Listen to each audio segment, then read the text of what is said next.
현석 씨, 너무 엄청나서 버틸 수가 없어요. 제 목소리는 떨렸지만 제 손은 그분의 얼굴을 감싸고 있었습니다. 빗소리가 창문을 두드리던 그날 밤, 56 인생에서 처음으로 저는 한 여자로 완전히 살아있음을 느꼈어요. 회장님의 눈빛 속에는 오랜 갈증이 서려 있었고, 저 역시 10년 동안 얼어붙어 있던 제 마음이 녹아내리는 걸 느꼈습니다. 정희 씨, 나도 알고 있소. 하지만 더 이상 참을 수 없소. 그분의 속삭임에 저는 눈을 감았어요. 사모님을 배신하는 일이라는 걸 알면서도 저는 그분의 품으로 한 걸음 더 다가갔습니다. 오랜 세월 잊고 살았던 제 심장이 다시 뛰기 시작했으니까요. 그날 밤 저는 가정부가 아닌 한 명의 여자였습니다. 구독과 좋아요로 채널을 응원해 주시면 황혼열차의 새로운 실제 사연을 빠르게 들으실 수 있습니다. 그럼 오늘의 사연 시작하겠습니다. 회장댁에서 일한 지 벌써 8년이 되었습니다. 처음 이 집에 왔을 때만 해도 저는 그저 생계를 위해 일하는 가정부에 불과했어요. 남편과 사별한 지 10년, 아들은 캐나다에서 변호사로 자리를 잡았고 1년에 한두 번 전화가 오는 게 전부였습니다. 며느리와 손주들은 얼굴도 본 적이 없었어요. 그렇게 저는 혼자였습니다. 요양보호사로 15년을 일했지만 무릎 연골이 닳아 더 이상 환자들을 돌볼 수 없게 되었어요. 병원비와 생활비를 걱정하던 차에 같은 동네에 사는 지인의 소개로 이 집에 오게 되었지요. 당시 51살이었던 저에게는 천운 같은 기회였습니다. 회장님 댁은 평창동 한적한 곳에 자리한 고급 주택이었습니다. 2층 양옥에 정원이 넓고 실내는 언제나 햇살이 잘 들어왔어요. 처음 이 집을 봤을 때 저는 감탄했습니다. 이렇게 아름다운 집에서 일할 수 있다니요. 이연석 회장님은 국내 굴지의 건설회사를 일군 분이셨습니다. 은퇴하신 지 오래되어 이제는 주로 집에 계셨어요. 72이라는 나이가 무색할 정도로 건강하고 단정한 분이셨습니다. 매일 아침 정원을 산책하시고 오후에는 서재에서 독서를 하시거나 친구분들과 골프를 치러 나가셨죠. 최은아 사모님은 젊은 시절 피아니스트로 활동하셨다고 들었습니다. 지금도 가끔 거실의 그랜드 피아노 앞에 앉아 쇼팽이나 드뷔시를 연주하시곤 했어요. 우아하고 품이 있는 분이셨습니다. 목소리도 항상 부드러웠고 저를 대할 때도 늘 공손하고 따뜻하셨죠. 저는 그저 제 일만 하면 됐습니다. 아침 6시에 일어나 회장님의 아침 식사를 준비하고 정원과 집안을 청소하고 빨래를 하고 장을 보러 나가고 가끔 저녁 준비까지 일주일에 닷새를 일하고 이틀은 쉬었어요. 월급도 괜찮았고 무엇보다 부부가 저를 늘 존중해 주셨습니다. 저는 제 자리를 지켰습니다. 고용주와 가정부, 그 선을 넘지 않았어요. 식사도 항상 따로 했고 개인적인 대화도 거의 나누지 않았습니다. 그게 제 자리였고 저는 그것으로 만족했어요. 하지만 그날 모든 게 달라졌습니다. 봄이 깊어가던 어느 오후였어요. 저는 거실을 청소하고 있었습니다. 진공 청소기를 돌리고 있는데 사모님께서 2층에서 내려오셨어요. 정희 씨, 사모님의 목소리가 평소와 달랐습니다. 뭔가 무거운 느낌이 들었어요. 저는 청소기를 끄고 돌아봤습니다. 네, 사모님. 잠깐 이리 와봐요. 내 방으로. 사모님의 표정이 심상치 않았습니다. 걱정스러운 무언가가 얼굴에 서려 있었어요. 저는 앞치마를 벗고 사모님을 따라 2층으로 올라갔습니다. 사모님의 방은 언제나 깨끗하고 우아했어요. 하얀 커튼이 바람에 흔들리고 화장대 위에는 향수병들이 가지런히 놓여 있었습니다. 사모님은 창가에 서서 밖을 내다보고 계셨어요. 등이 조금 축 처져 보였습니다. 사모님, 무슨 일이세요? 저는 조심스럽게 물었습니다. 사모님은 한동안 대답이 없으셨어요. 그저 창밖을 바라보고 계셨습니다. 그러다 천천히 돌아서셨어요. 사모님의 얼굴이 유난히 창백해 보였습니다.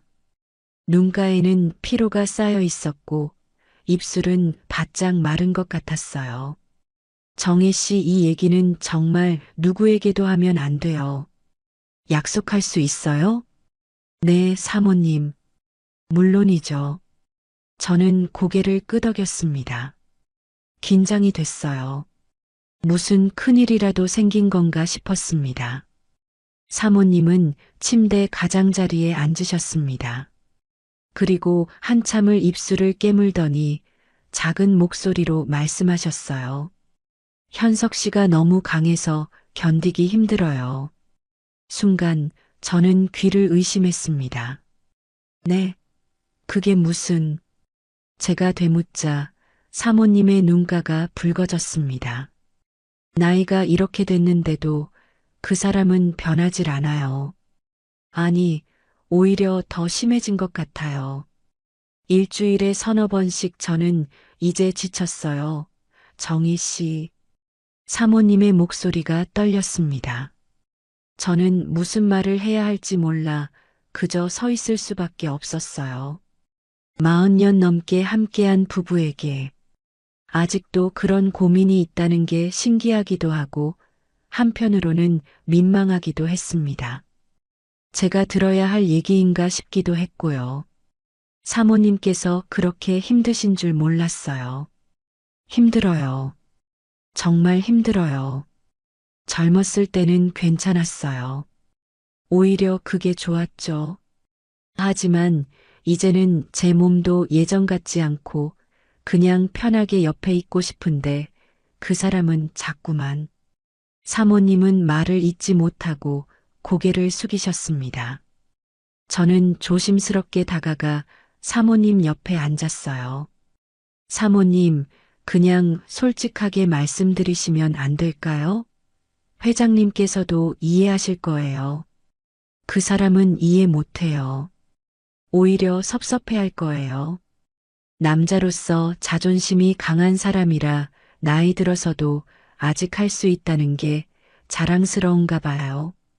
사모님이 깊은 한숨을 쉬셨습니다. 요즘은 방도 따로 쓰고 있어요. 그래야 편하니까. 하지만 그 사람은 그것도 서운해해요. 정희 씨, 결혼 40년이 넘었는데 언제까지 이래야 하는 걸까요? 저는 대답할 수 없었습니다. 제가 뭐라고 조언을 할 수 있겠어요. 저 역시 결혼 생활을 했지만 사모님의 고민과는 전혀 달랐으니까요. 남편과 사별하고 10년. 저 역시 여자였지만 오랫동안 그런 감정은 잊고 살았습니다. 아니, 잊으려고 애썼어요. 하지만 사모님의 고민은 저와는 정반대였습니다. 저는 외로움에 지쳐 있었고 사모님은 원치 않는 관계에 지쳐 있었던 거예요. 사모님, 제가 몰아드릴 말씀이 없네요. 다만 부부시니까 시간이 지나면 서로 이해하시게 될 거예요. 그랬으면 좋겠어요. 사모님은 고개를 끄덕이시며 제 손을 잡으셨어요. 정희 씨, 이 얘기 아무에게도 하지 말아요. 특히 회장님한테는요. 네, 사모님. 걱정 마세요. 저는 사모님의 손을 꼭 잡아드렸습니다. 그날 밤 저는 잠을 이룰 수 없었습니다. 제 작은 방에 누워 천장을 바라보며 사모님의 말씀이 머릿속을 떠나지 않았어요. 특히 너무 강해서라는 그 표현이요. 저는 자꾸만 회장님을 떠올렸습니다. 이른이 넘은 나이에도 그토록 왕성하다니. 그게 대체 어떤 의미일까? 그리고 문득 제 안에서 이상한 감정이 고개를 들었습니다. 호기심이었을까요? 아니면 부러움? 사모님은 부담스러워 하시지만 누군가에게는 그게 축복일 수도 있다는 생각이 들었어요. 저는 고개를 세차게 저었습니다. 안 돼요, 윤정이. 당신은 가정부일 뿐이에요. 그런 생각하면 안 돼요. 하지만 그날 이후로 저는 회장님을 볼 때마다 묘한 감정이 들기 시작했습니다. 호기심이었을까요?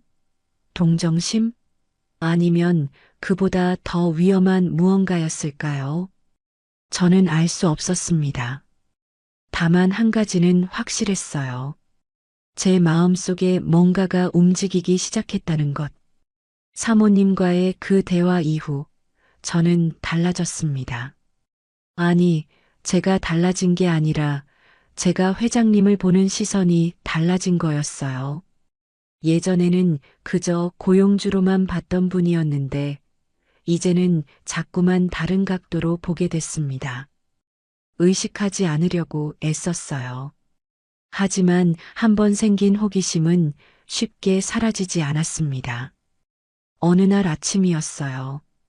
회장님께서 서재에서 서류를 정리하고 계셨습니다. 저는 평소처럼 커피를 내려 가져갔어요. 회장님은 특별한 커피 취향이 있으셨습니다. 에티오피아 예가체프 원두를 중약 볶음으로 드립으로 내려 설탕 한 스푼만 넣어서요. 회장님, 커피 가져왔습니다. 저는 서재 문을 노크하고 들어갔습니다. 아, 고맙소, 정희 씨. 여기 놓아주시오. 회장님은 언제나처럼 단정한 와이셔츠 차림이셨어요. 밝은 회색 셔츠에 감색 슬랙스. 넥타이는 풀어놓으셨지만 여전히 반듯한 자세로 앉아 계셨습니다. 넓은 어깨가 셔츠 라인을 따라 선명하게 드러났고 고든 등은 젊은 사람 못지 않았어요. 이른이 넘은 나이라는 게 정말 믿기지 않을 정도였습니다. 커피잔을 책상 위에 내려놓으며 저는 그분의 손을 보게 됐습니다. 큰 손이었어요. 손가락은 길고 마디가 굵었지만 손톱은 깨끗하게 다듬어져 있었습니다. 핏줄이 선명하게 드러나 있었고 손등에는 나이의 흔적인 검버섯이 몇 개 있었지만 그럼에도 힘있어 보이는 손이었어요. 그 손이 서류 위를 천천히 움직일 때마다 저는 왠지 모를 긴장감이 들었습니다. 사모님의 말씀이 떠올랐기 때문이에요. 정희 씨, 회장님의 부드러운 목소리에 저는 화들짝 놀라 고개를 들었습니다. 네, 회장님? 요즘 사모님이 많이 피곤해 보이시죠? 그 질문에 제 심장이 철렁 내려앉았습니다. 혹시 제가 사모님과 나눈 대화를 아시는 걸까요? 네, 조금요. 아마 환절기라 그런 것 같아요. 면역력이 떨어지시는 시기니까요. 저는 얼른 시선을 피하며 대답했습니다. 심장이 너무 빠르게 뛰었어요. 그런가 요즘 나한테 말도 별로 안 하는 것 같아서 예전에는 안 그랬는데 회장님의 목소리가 조금 낮아졌습니다. 외로움이 묻어났어요. 저는 괜히 커피잔을 닦는 척하며 손을 바쁘게 움직였습니다. 부부시잖아요. 오래 살다 보면 그럴 때도 있죠. 곧 괜찮아지실 거예요. 그렇겠지요. 회장님은 다시 서류로 시선을 돌리셨습니다. 하지만 그 표정에는 아쉬움 같은 게 서려 있었어요. 저는 얼른 방을 나왔습니다. 복도에 서서 한참을 숨을 고르고 나서야 제 얼굴이 뜨겁다는 걸 느꼈습니다. 왜 이러는 거죠, 윤정혜? 그날 이후로 저는 이상하게 회장님을 의식하기 시작했습니다. 아침에 신문을 보시는 모습, 정원을 거니실 때의 묵직한 걸음소리, 책을 읽으실 때 안경 너머로 보이는 집중하는 표정, 그 모든 게 제 눈에 들어왔어요. 특히 회장님의 생활 습관이 눈에 들어오기 시작했습니다. 매일 아침 6시에 일어나시고 정원을 30분 산책하신 뒤 스트레칭을 하셨어요. 아침 식사는 항상 현미밥에 된장찌개, 나물 반찬 위주로 드셨습니다. 오전에는 서재에서 독서를 하시거나 경제신문을 보셨고, 오후에는 헬스장에 가시거나 골프 연습장에 가셨어요. 일주일에 3번은 친구분들과 실제 골프를 치러 나가셨죠. 그렇게 규칙적이고 건강한 생활을 하시니 70이 넘었어도 몸이 젊을 수밖에 없겠다는 생각이 들었습니다. 어느 날은 회장님께서 정원에서 나무를 다듬고 계셨습니다. 오후에 따뜻한 햇살 아래서 회장님은 팔을 걷어붙인 채 가지치기를 하고 계셨어요. 저는 주방에서 설거지를 하다가 우연히 그 모습을 보게 됐습니다. 회장님의 팔뚝이 드러나 있었어요. 70이 넘은 분의 팔이라고는 믿기지 않을 정도로 근육이 단단했습니다. 핏줄이 선명하게 드러나 있었고 움직일 때마다 근육이 움직이는 게 보였어요. 땀이 이마에 맺혔고 회장님은 손수건으로 땀을 닦으셨습니다. 그 모습이 왠지 모르게 남성적으로 보였어요. 저는 주방에서 그 모습을 멀리서 지켜봤습니다. 햇빛 아래서 땀을 흘리시는 모습이 건강하고 활력 있어 보였습니다. 그때 제 머릿속에 사모님의 목소리가 다시 들렸어요. 너무 강해서 견디기 힘들어요. 저는 고개를 세차게 저으며 다시 설거지를 시작했습니다. 안 돼요. 이런 생각하면 안 돼요. 하지만 자꾸만 생각이 났습니다. 회장님이 왜 사모님에게 버거운 존재인지 점점 이해가 되기 시작했어요. 며칠 후였습니다. 저는 침실을 청소하다가 회장님의 서재 옆 작은 방에 들어가게 됐어요. 최근에 회장님께서 따로 쓰신다는 방이었습니다. 방은 작고 간소했어요. 침대와 책장, 작은 책상만 있었습니다. 침대를 정리하다가 침대 옆 서랍을 열게 됐어요. 그 안에서 작은 약통을 발견했습니다. 호기심에 들여다봤는데 그건 남성 건강 보조제였습니다. 유명한 브랜드였어요. 순간 제 얼굴이 화끈거렸습니다. 정말로 아직도 그걸 드시는구나. 저는 서둘러 서랍을 닫았습니다. 하지만 그 사실은 제 머릿속에 깊이 박혔어요. 70이 넘어서도 그런 보조제를 드신다는 건 정말로 아직 왕성하시다는 의미였습니다. 그날 저녁 식탁을 준비하면서 저는 자꾸만 회장님을 훔쳐봤습니다. 사모님과 회장님께서 마주 앉아 식사를 하시는데 두 분 사이에 거리감이 느껴졌어요. 대화도 별로 없으셨고 사모님은 음식을 조금만 드시고는 먼저 자리에서 일어나셨습니다. 먼저 올라갈게요. 오늘 좀 피곤해서. 그러시오. 회장님의 대답은 담담했지만 그 눈빛에는 서운함이 서려 있었어요. 저는 설거지를 하면서 창밖을 바라봤습니다. 어둠이 내리고 있었어요. 부부가 함께 살면서도 이렇게 멀어질 수 있구나. 나이가 들어도 욕망은 사라지지 않는구나. 그런 생각들이 머릿속을 맴돌았습니다. 그날 밤 저는 거울을 보며 스스로에게 물었습니다. 윤정이, 당신 지금 뭐 하는 거예요? 56살. 주름이 눈가에 생기고 머리엔 흰머리가 섞였지만 거울 속 제 눈빛은 이상하게 반짝이고 있었어요. 오랜만에 느끼는 감정이었습니다. 설렘이라고 해야 할까요? 아니면 호기심? 아니, 어쩌면 그보다 더 위험한 무언가였을지도 몰라요. 10년 동안 잊고 살았던 여자로서의 감정이 조금씩 깨어나고 있었으니까요.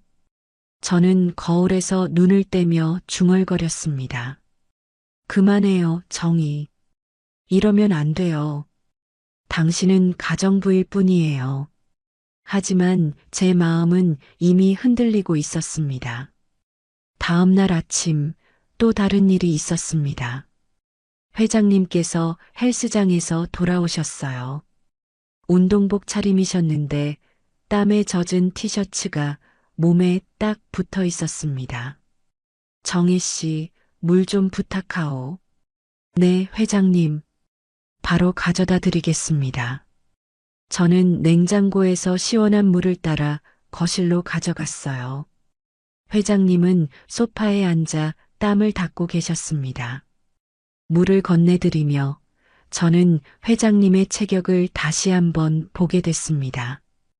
티셔츠 너머로 드러나는 가슴과 어깨의 라인, 팔뚝의 근육, 복부도 나오지 않고 탄탄했어요.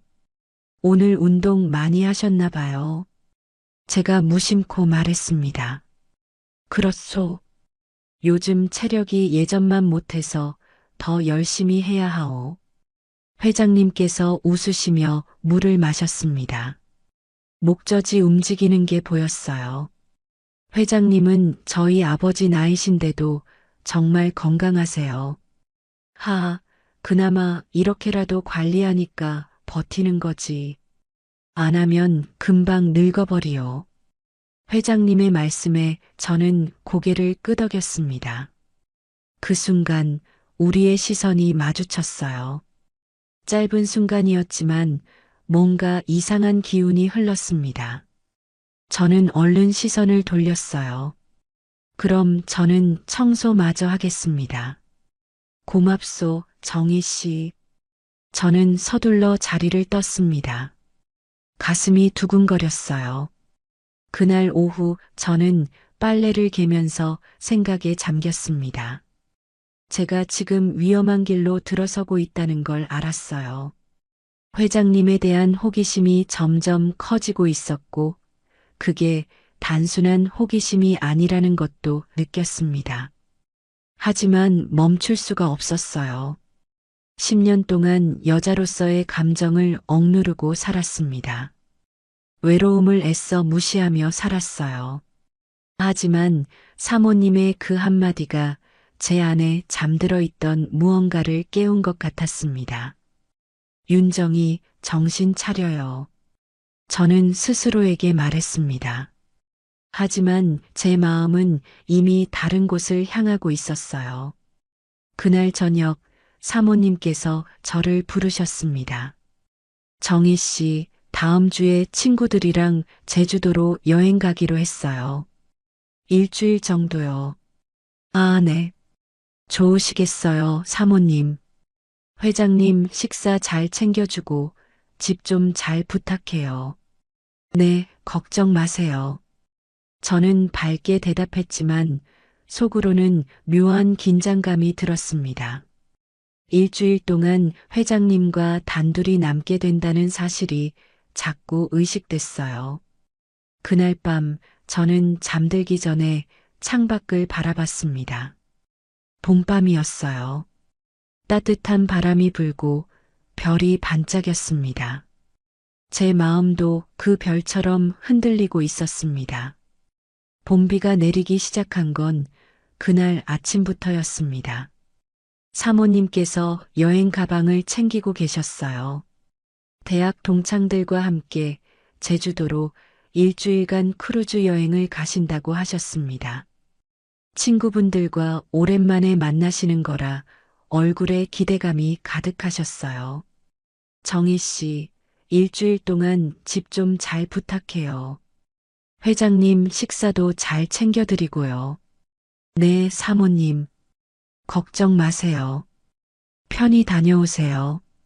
저는 밝게 웃으며 대답했습니다. 하지만 속으로는 묘한 긴장감이 들었어요.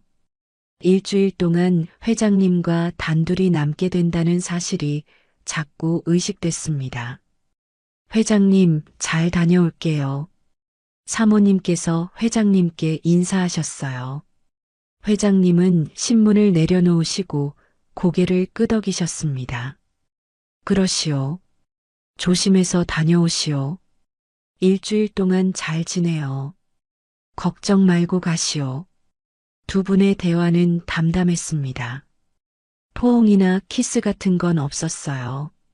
그저 오랜 시간을 함께한 부부의 일상적인 작별 인사였습니다. 택시가 도착했고 저는 사모님의 가방을 들어 현관까지 나갔습니다. 사모님, 즐거운 여행 되세요. 고마워요, 정희 씨. 회장님 잘 부탁해요. 사모님께서 택시에 타시고 차가 천천히 집을 빠져나갔습니다. 저는 손을 흔들며 배웅했어요. 차가 시야에서 사라지고 나서 저는 천천히 집 안으로 돌아왔습니다. 문을 닫는 순간 이상한 고요함이 느껴졌어요. 집안은 평소와 똑같았지만 왠지 공기가 달라진 것 같았습니다. 회장님은 여전히 거실에서 신문을 보고 계셨어요. 저는 주방으로 가서 설거지를 시작했습니다. 빗소리가 창문을 두드렸어요. 봄비치곤 제법 굵은 빗줄기였습니다. 하루가 지나갔습니다. 첫날은 평소와 별반 다르지 않았어요. 저는 아침을 준비하고 청소를 하고 빨래를 했습니다. 회장님은 서재에서 시간을 보내시거나 정원을 거니셨어요. 저녁 식사를 준비하면서 저는 평소보다 신경이 쓰였습니다. 오늘은 뭘 해드려야 할까? 회장님께서 좋아하시는 음식이 뭐였지? 저는 냉장고를 열었다 닫았다를 반복했어요. 결국 갈비찜을 만들기로 했습니다. 회장님께서 좋아하시는 메뉴였거든요. 3시간 동안 공들여 갈비찜을 만들었어요. 야채도 신선한 걸로 골라서 넣고 양념도 정성껏 만들었습니다. 저녁 6시 상을 차렸습니다. 평소라면 사모님과 회장님 두 분 몫을 차렸을 텐데 오늘은 회장님 몸만 차리면 됐어요. 괜히 외로워 보이는 상이었습니다. 회장님, 저녁 준비됐습니다. 저는 서재로 가서 회장님을 불렀어요. 알겠소. 회장님께서 책을 덮으시고 일어나셨습니다. 식탁으로 오시더니 상을 보시고 빙그레 웃으셨어요. 갈비찜이군요. 고맙소, 정희 씨. 맛있게 드세요. 저는 고개를 숙이고 주방으로 돌아가려 했습니다. 그런데 회장님께서 저를 불러 세우셨어요. 정희 씨. 네, 회장님? 오늘은 식탁에서 같이 먹읍시다. 혼자 먹기 싫소. 그 말에 제 심장이 크게 뛰었습니다. 지난 8년 동안 단 한 번도 없었던 일이었어요.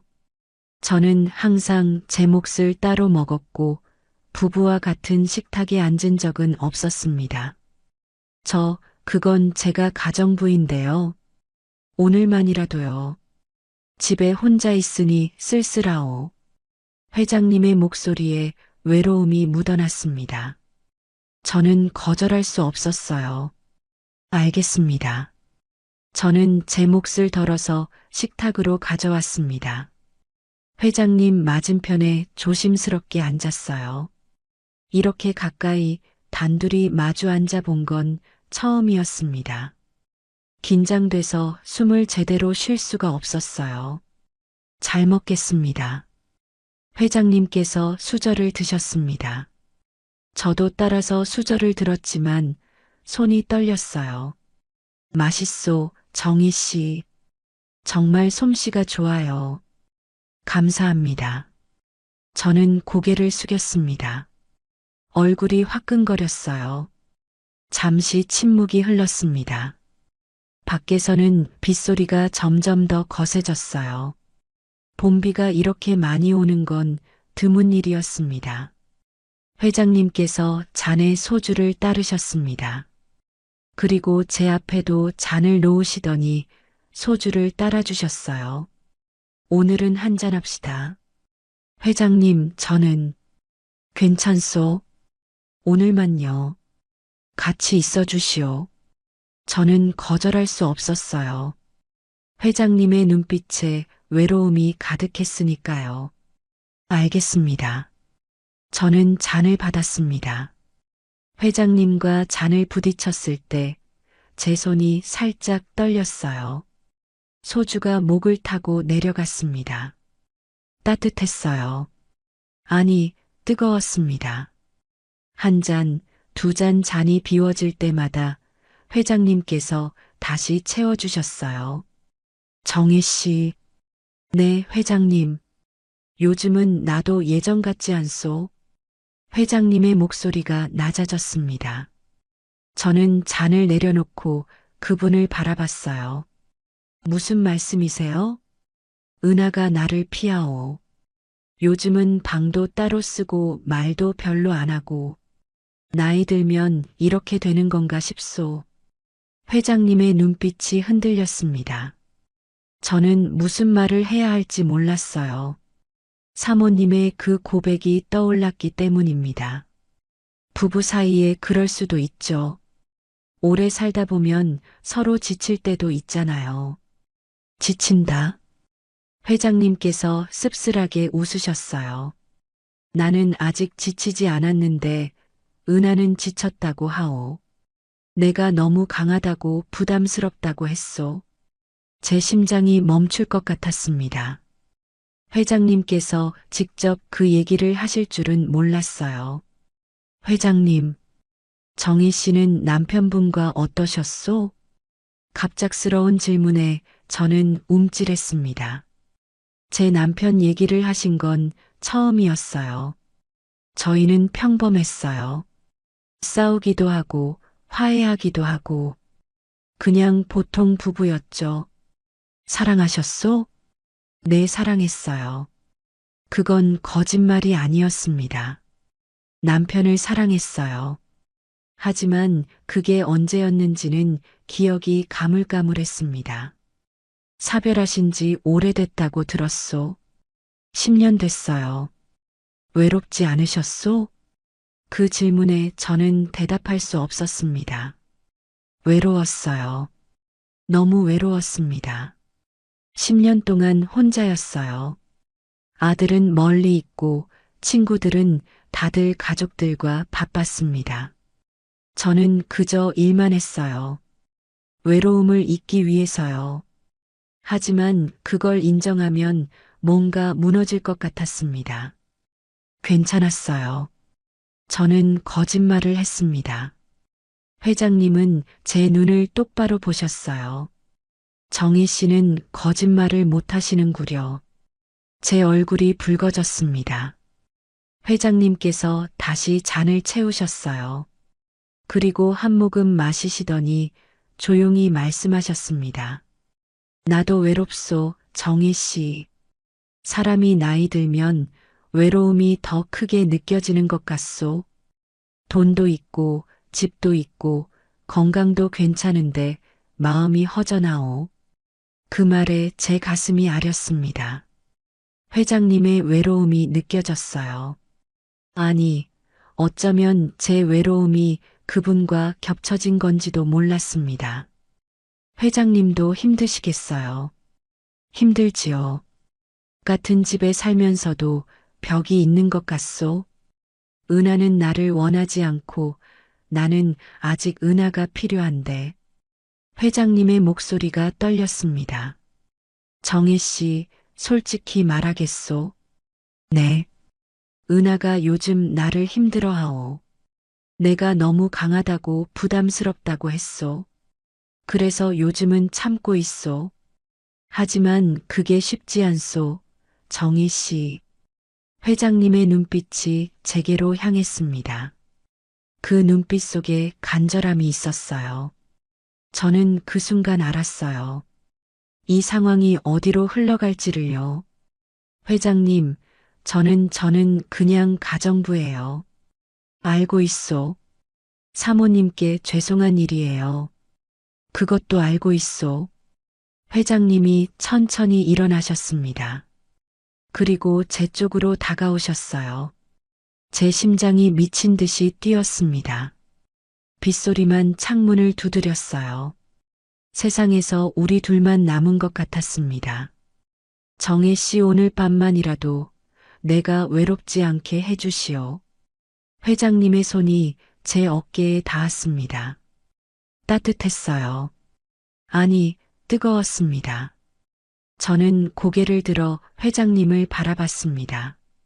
그분의 눈빛에는 오랜 갈증이 서려 있었어요. 그리고 저 역시 목이 말랐습니다. 회장님, 제 목소리는 떨렸지만 거절하지 못했습니다. 회장님의 손이 제 뺨을 감쌌습니다. 그리고 천천히, 아주 천천히 제게 다가오셨어요. 이러면 안 돼요. 제 마지막 저항이었습니다. 하지만 회장님은 멈추지 않으셨어요. 나도 알고 있소. 하지만 더 이상은 참을 수 없소. 그리고 그분의 입술이 제 이마에 닿았습니다. 그 순간 10년 동안 얼어붙어 있던 제 몸이 녹기 시작했습니다. 저는 눈을 감았어요. 회장님의 입술이 이마에서 뺨으로 그리고 목으로 내려왔습니다. 정희 씨, 네. 저는 대답했습니다. 더 이상 거부할 수 없었어요. 회장님께서 저를 안아 올리셨습니다. 이른이 넘은 분이라는 게 믿기지 않을 정도로 힘이 있으셨어요. 저는 본능적으로 회장님의 목을 감았습니다. 거실을 지나 복도를 걸어가는 동안 제 심장은 미친 듯이 뛰었어요. 이제 돌아갈 수 없다는 걸 알았습니다. 선을 넘고 있었어요. 빗소리가 더욱 거세졌습니다. 천둥 소리도 들렸어요. 회장님의 방이었습니다. 사모님과 함께 쓰시던 방이 아니라 최근에 따로 쓰신다던 서재 옆 작은 방이었어요. 회장님께서 저를 침대에 내려놓으셨습니다. 그리고 제 눈을 똑바로 바라보시며 물으셨어요. 정희 씨, 정말 괜찮겠소? 마지막 확인이었습니다. 저는 고개를 끄덕였어요. 네, 괜찮아요. 그 순간 회장님의 눈빛이 변했습니다. 참고 있던 무언가가 폭발하듯 쏟아져 나왔어요. 밖에서는 비가 쏟아지고 우리는 서로를 향해 다가가고 있었습니다. 회장님의 입술이 제 입술을 덮었습니다. 거칠었어요. 오랜 갈증이 느껴졌습니다. 10년 동안 잊고 살았던 감각이 되살아났어요. 저도 그분을 받아들였습니다. 회장님의 손이 제 등을 쓰다듬었습니다. 천천히 조심스럽게요. 마치 깨지기 쉬운 도자기를 다루듯이요. 하지만 그 손길 속에는 오랜 갈증이 서려 있었어요. 정혜 씨 아름답소. 회장님의 속삭임에 제 얼굴이 붉어졌습니다.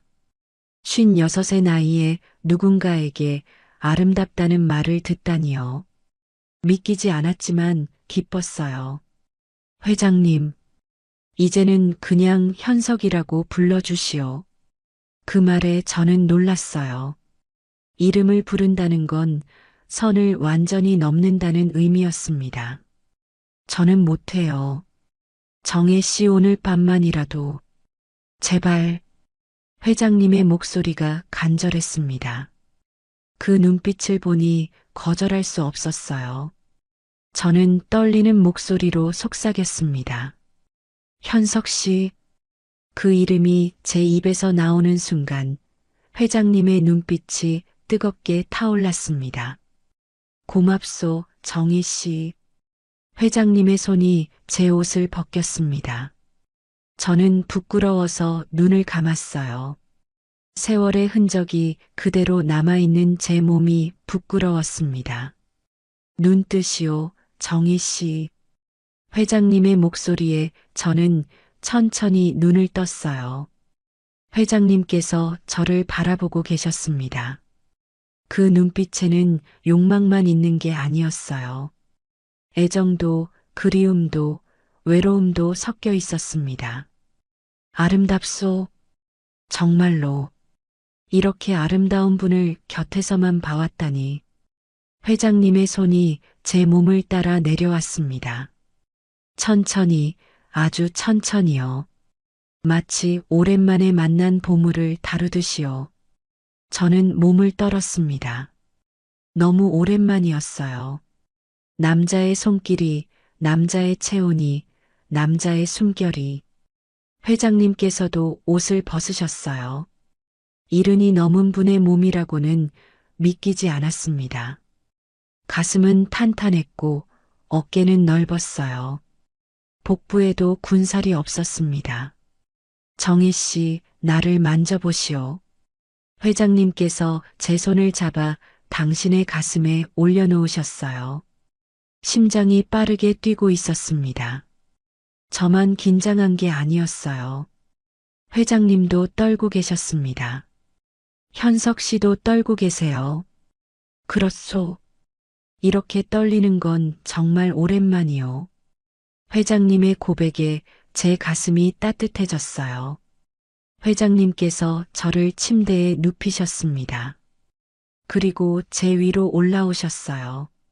정희 씨, 이제 시작해도 되겠소? 네, 괜찮아요. 저는 대답했습니다. 더 이상 거부할 수 없었어요.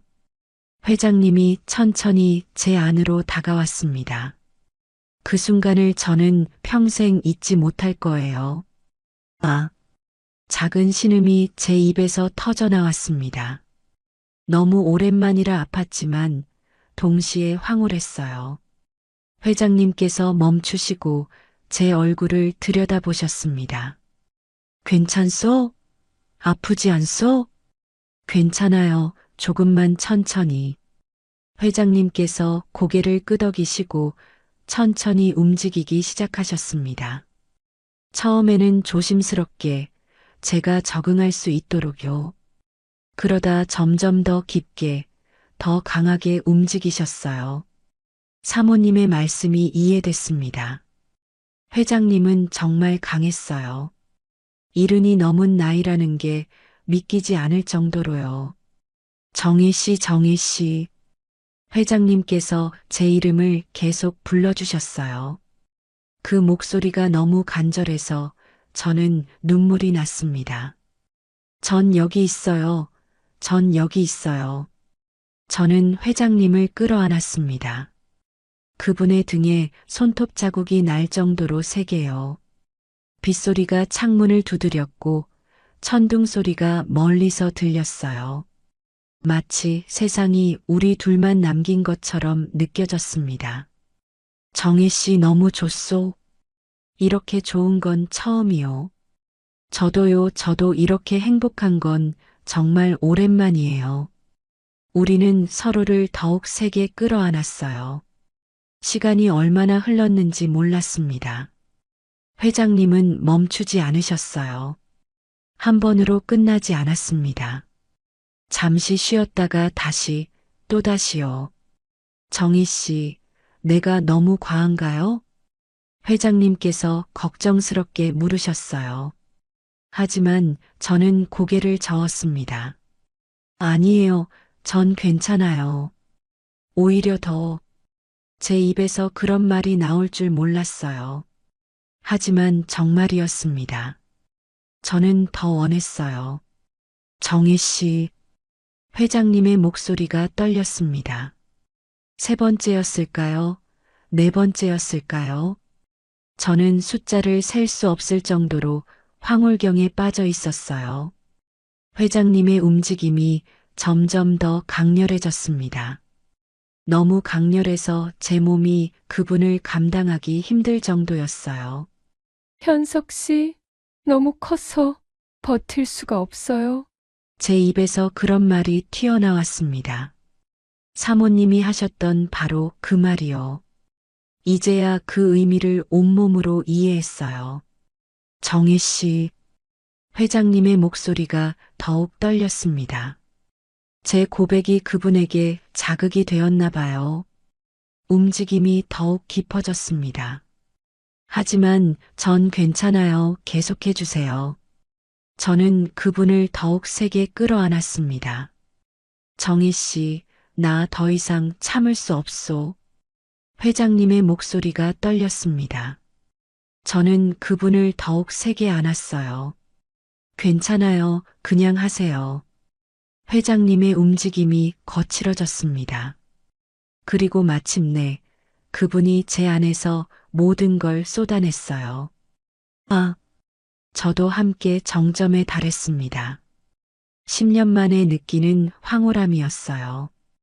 회장님께서 제 위에 쓰러지셨습니다. 거친 숨소리가 제 귀에 들렸어요. 저도 숨을 고르며 천장을 바라봤습니다. 무슨 짓을 한 걸까요?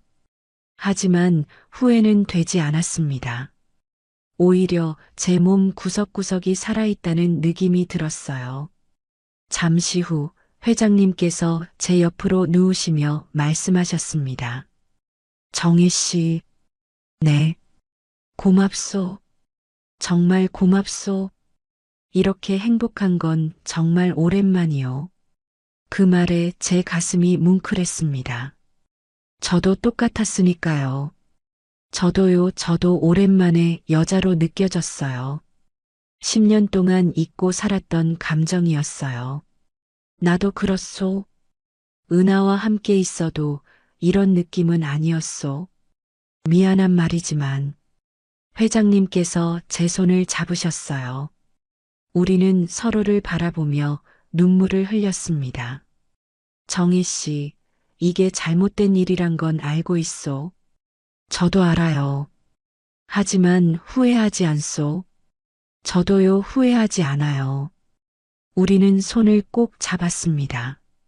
빗소리는 계속됐고 밤은 깊어갔습니다. 저는 회장님의 품에 안긴 채 눈을 감았어요. 내일은 어떻게 될까요? 사모님께 어떻게 얼굴을 보죠? 하지만 그런 생각은 잠시뿐이었습니다. 정희 씨, 자지 마시오. 오늘 밤이 아깝소. 회장님께서 속삭이셨어요. 네, 저도 그래요. 우리는 이야기를 나눴습니다. 살아온 이야기, 외로웠던 이야기, 그리고 오늘 밤이 얼마나 소중한지에 대해서요. 정희 씨는 정말 아름다운 분이요. 왜 재혼을 안 하셨소? 아들이 반대했어요. 그리고 저도 이제 그런 마음이 없었고요. 아니, 없다고 생각했어요. 그런데 오늘은 제가 아직 살아있다는 걸 느꼈어요. 회장님께서 제 머리를 쓰다듬으셨어요. 나도 그렇소. 오늘 처음으로 진짜 살아있다고 느꼈소. 우리는 다시 입을 맞췄습니다. 그리고 또다시 서로를 탐했어요. 그날 밤은 정말 길었습니다. 새벽이 밝아올 때까지 우리는 서로를 놓지 않았어요. 회장님의 체력은 정말 놀라웠습니다. 70이 넘은 분이 맞나 싶을 정도로요. 현석 씨 정말 대단하세요. 정희 씨가 너무 좋아서 그렇소. 이렇게 힘이 나는 건 정말 오랜만이요. 우리는 웃었어요. 행복한 웃음이었습니다. 새벽 5시쯤 됐을까요? 저는 드디어 회장님의 품에 안긴 채 깊은 잠에 빠져들었습니다. 오랜만에 느끼는 남자의 체온이 너무 따뜻했고 저는 그 온기 속에서 평화를 느꼈어요. 그날 밤 저는 56 인생에서 가장 깊은 잠을 잤습니다. 그리고 가장 행복한 꿈을 꿨어요.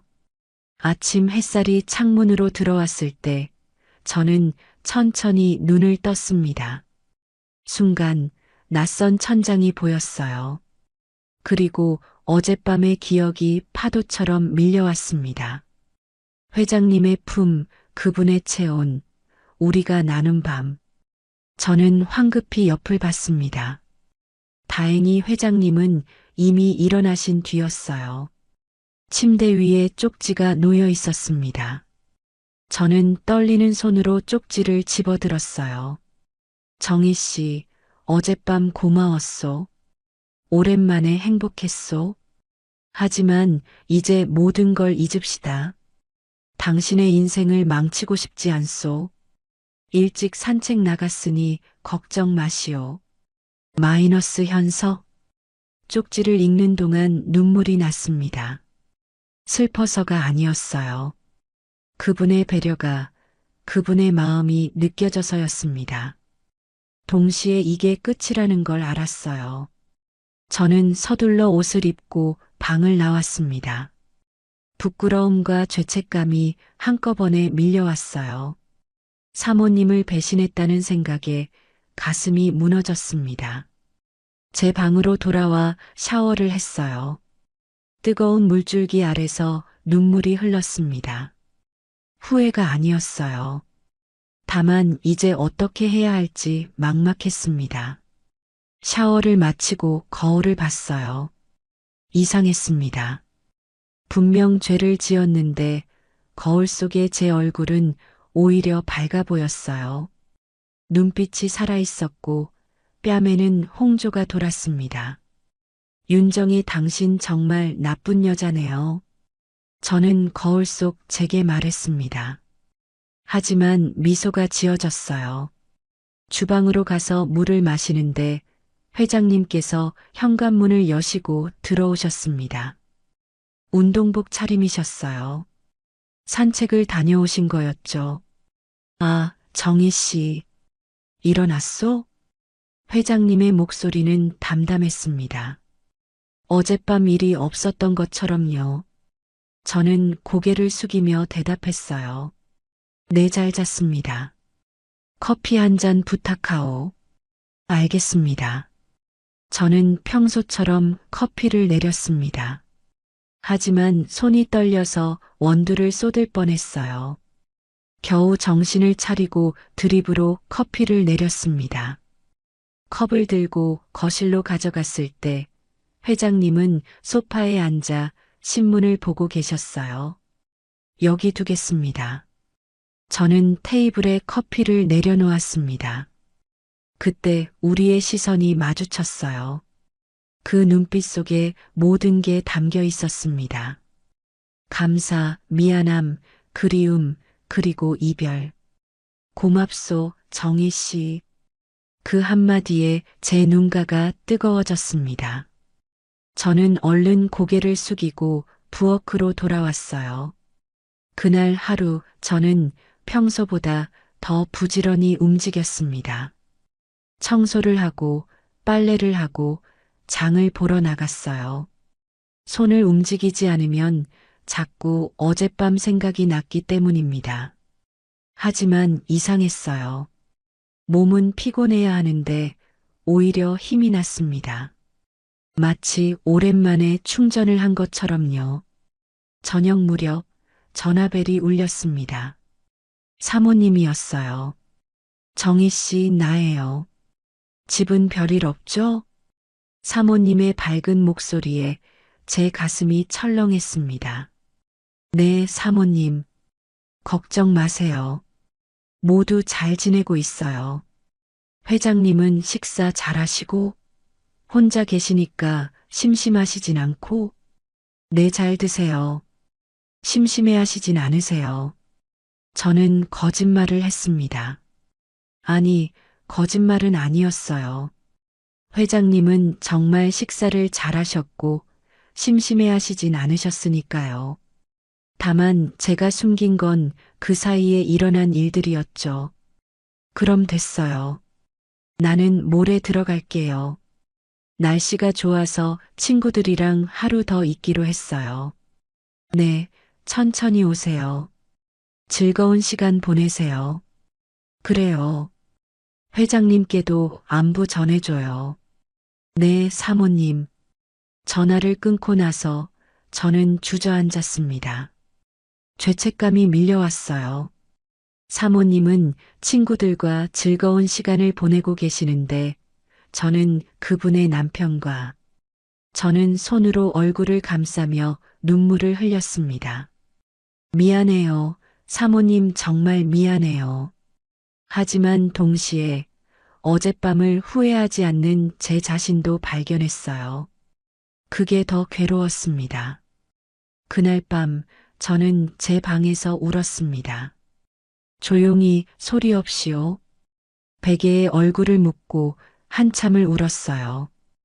울음이 멈춘 후에야 잠이 들었습니다. 이틀 후 사모님이 돌아오셨습니다. 정희 씨 다녀왔어요.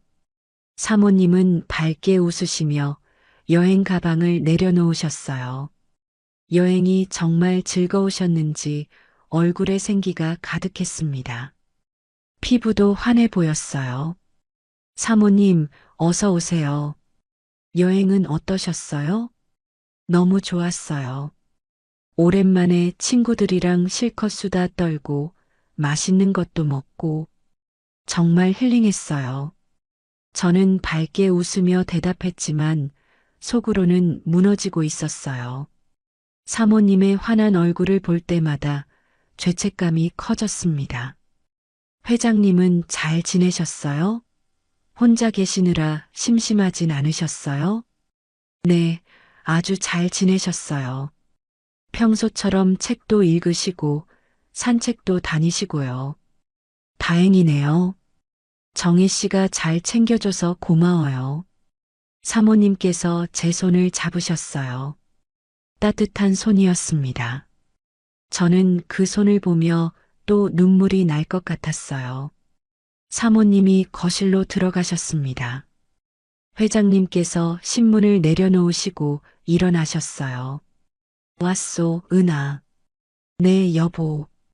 집에 아무 일 없었어요? 아무 일도 없었소. 정희 씨가 잘 돌봐줬소. 그렇죠? 정희 씨 아니면 어쩔 뻔했어요. 두 분의 대화를 들으며 저는 부엌에서 차를 준비했습니다. 손이 떨렸어요. 그날 저녁 식사 시간이었습니다. 저는 평소처럼 상을 차렸어요. 사모님과 회장님께서 마주 앉으셨습니다. 일주일 만에 다시 함께하는 식사였죠. 역시 집밥이 최고예요. 정희 씨 손맛은 정말 못 잃어요. 사모님의 말씀에 저는 겨우 웃음을 지었습니다. 감사합니다, 사모님. 회장님도 그렇죠? 일주일 동안 정희 씨 음식 먹으니까 좋으셨죠? 사모님께서 회장님을 보시며 물으셨어요. 회장님은 잠시 저를 보시더니 고개를 끄덕이셨습니다. 그렇소. 정희 씨 덕분에 잘 먹었소. 그 순간 우리의 시선이 마주쳤습니다. 짧은 순간이었지만 그 눈빛 속에 모든 게 담겨 있었어요. 저는 얼른 시선을 돌렸습니다. 며칠이 지났습니다. 일상은 다시 평범해졌어요. 사모님께서 집에 계시니 회장님과 단둘이 있을 일도 없었습니다. 하지만 가끔 복도에서 마주칠 때가 있었어요. 그럴 때마다 공기가 달라졌습니다. 아무 말 없이 스쳐 지나갔지만 서로의 존재가 강하게 느껴졌어요. 어느 날 아침 저는 회장님의 서재를 청소하고 있었습니다. 책상 위를 닦는데 서랍이 조금 열려 있었어요. 그 안에 편지 봉투가 하나 놓여 있었습니다. 제 이름이 적혀 있었어요. 저는 주위를 둘러보고 떨리는 손으로 봉투를 열었습니다. 정희 씨에게 그날 밤을 잊을 수 없소. 하지만 잊어야만 하오. 당신의 인생을 위해서, 그리고 나를 위해서도. 당신 덕분에 나는 다시 살아있음을 느꼈소. 이른을 넘어 처음으로 진짜 행복을 느꼈소. 그건 은하와의 사랑과는 다른 것이었소. 당신은 나에게 생애 마지막 선물을 주었소. 고맙소. 하지만 우리는 여기서 멈춰야 하오. 당신도 알고 있을 거요. 앞으로도 당신을 곁에서 볼 수 있다는 것만으로도 나는 행복하오. 고맙소, 정희 씨. 정말 고맙소. 당신이 행복하길 바라오. 현석. 편지를 읽으며 저는 눈물을 흘렸습니다. 조용히 소리 없이요. 한참을 울고 나서 저는 편지를 다시 봉투에 넣었습니다. 그리고 제 앞치마 주머니에 넣었어요. 이 편지는 간직하고 싶었습니다. 제 생의 마지막 로맨스의 증거니까요. 그날 오후 사모님께서 저를 부르셨습니다. 정희 씨, 요즘 얼굴이 정말 밝아졌어요. 무슨 좋은 일 있어요? 저는 깜짝 놀랐습니다. 아니에요, 사모님. 그냥 날씨가 좋아서 그런가 봐요. 그래요? 근데 정말 예뻐졌어요. 피부도 좋아지고, 눈빛도 살아있고, 여자는 사랑을 해야 예뻐지는 법인데. 사모님께서 장난스럽게 웃으셨어요. 저는 얼굴이 빨개져서 고개를 숙였습니다. 사모님, 무슨 말씀을, 제 나이가 몇인데요? 나이가 무슨 상관이에요? 여자는 죽을 때까지 여자예요. 사모님의 말씀에 저는 가슴이 뛰었어요. 그래도 정혜 씨가 밝아 보여서 좋아요. 우리 집에 온 이후로 제일 밝은 얼굴이에요. 감사합니다, 사모님. 저는 고개를 숙였습니다. 눈물이 날 것 같았어요. 그날 밤 저는 거울을 봤습니다. 정말로 달라져 있었어요. 눈빛이 살아있었고 얼굴에 생기가 돌았습니다. 56살의 가정부가 아니라 한 사람의 여자가 거울 속에 있었어요. 정희야, 넌 다시 살아난 거야. 저는 거울 속 제게 속삭였습니다. 그날 밤의 일은 누구도 몰랐습니다. 회장님과 저만의 비밀이었어요. 하지만 그건 제 인생에서 가장 소중한 기억이 되었습니다. 저는 다시 여자로 살아있다는 걸 느꼈으니까요. 시간이 흘렀습니다. 계절이 바뀌고 여름이 왔다가 가을이 왔어요. 저는 여전히 회장댁에서 일하고 있었습니다.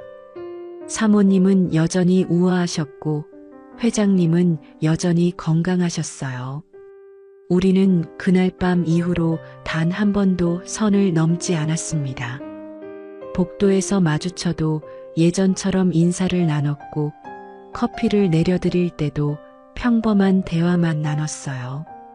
하지만 가끔, 아주 가끔씩 우리의 시선이 마주칠 때가 있었습니다. 그럴 때마다 그날 밤의 기억이 되살아났어요. 빗소리, 체온, 숨결, 그리고 서로를 향한 간절함. 어느 봄날 오후였습니다. 회장님께서 정원에서 책을 읽고 계셨어요. 저는 커피를 내려 가져갔습니다. 회장님, 커피 드세요. 고맙소, 정희 씨. 회장님께서 커피를 받으시며 저를 보셨어요. 그리고 조용히 말씀하셨습니다. 정희 씨, 행복하시오? 갑작스러운 질문에 저는 잠시 멈칫했습니다.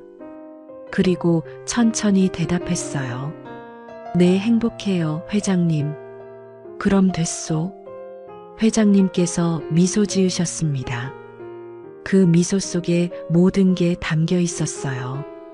저는 고개를 숙이며 돌아섰습니다. 주방으로 돌아오는 길, 저는 조용히 중얼거렸습니다. 네, 행복해요. 늦게라도 여자로 살아있음을 느꼈으니까요. 봄바람이 불었습니다. 따뜻한 바람이었어요.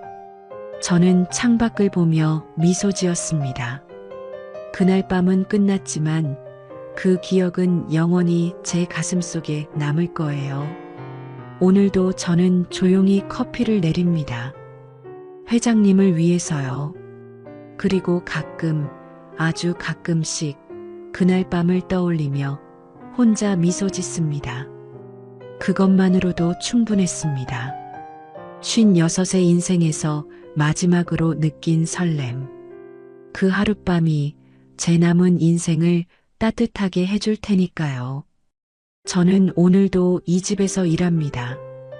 회장님의 커피를 내리고 사모님의 옷을 다리고 정원을 가꿉니다. 평범한 가정부의 일상이에요.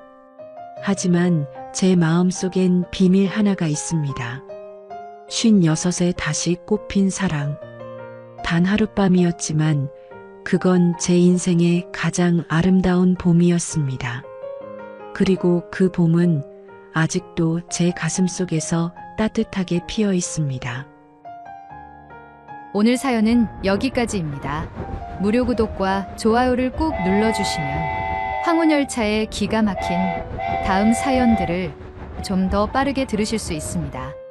그럼 오늘도 건강하고 행복하세요.